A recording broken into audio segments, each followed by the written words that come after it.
Yeah, first of all, congratulations to the Thank you. movie. I loved it. Thanks so much. What do you think is the biggest difference to the other Dracula movies? Well, I think that we really kind of pulled it out of the horror genre, and we really planted it in this kind of, it's more of an action adventure epic kind of film, and I think that was really kind of great, because everybody, when you talk about Dracula, they have a very specific idea of what the film is going to be, and I think we're really going to surprise a lot of people because it's so different. Yeah. When you got offered this part, why did you decide to do it?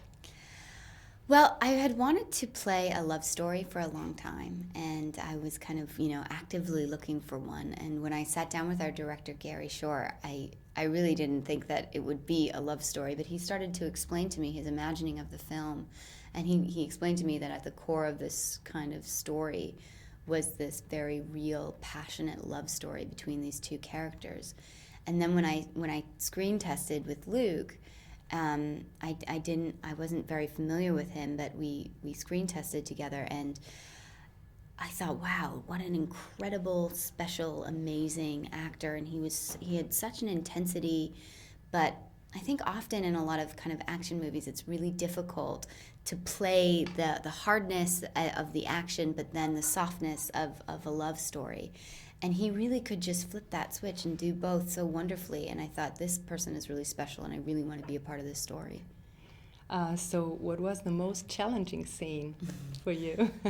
Without giving too much of the story away, I think the tower scene was the most challenging for me, because I was hanging onto the tower for dear life, and we shot this scene for a number of hours, and then eventually we even reshot the scene months later, and it was just, I had to hang on to the tower with all of my body weight. And at that point I was like, aren't I supposed to be playing a princess? Why is this so difficult? There was so much actual physicality to the role. We were running through forests, I was in the rain, we were on the mountain, there was wind blowing, I'm running through the mud, I'm falling, and I just thought, wow, this is much more vigorous than I had anticipated. It's not typical princess, no. No, not typical princess stuff. Were there any scene you were scared of?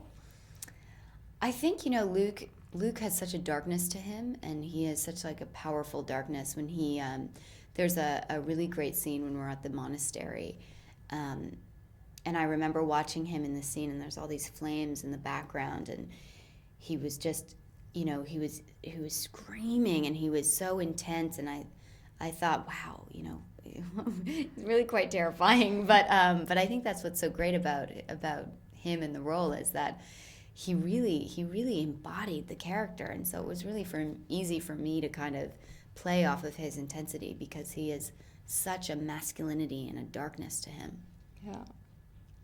I read that you, instead of most of the actors, love to watch yourself on the screen. I don't love it. No, I don't. I don't love it, but I will say that I feel like a lot of actors say that they don't watch their movies, and they don't want to watch their movies. But I think it's really important, because I think you learn a lot when you watch yourself and you watch the film back, because you get to see kind of the choices that they made. I find editing really interesting, and you see how they piece it all together. And I think it's a really kind of amazing thing to see, a final product. And I think that if you're playing a character, I don't really see a lot of myself on the screen when I watch it. So I don't have as much difficulty watching myself, but I wouldn't say that I love it.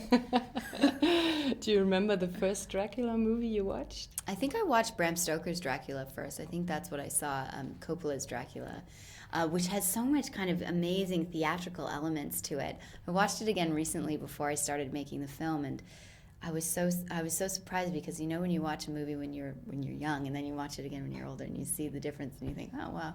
But no, it's an incredible film, and I'm so happy that we could kind of contribute to the legend and contribute to this cinema, because Dracula has been so important to movies over the years. Yeah. Have you ever believed in vampires? I don't believe in vampires, no. Although Luke is pretty convincing, and he actually, which I think is amazing, he actually has fangs, which is weird. So he was born to play this part because he actually has fangs, and he's like, I'm not joking, I'm not kidding. He actually has fangs. So he's probably the realest thing that I've ever come close to in terms of a vampire. Okay, I think. Yeah. Thank you. That's it. Thanks so so much. much. It's great to talk.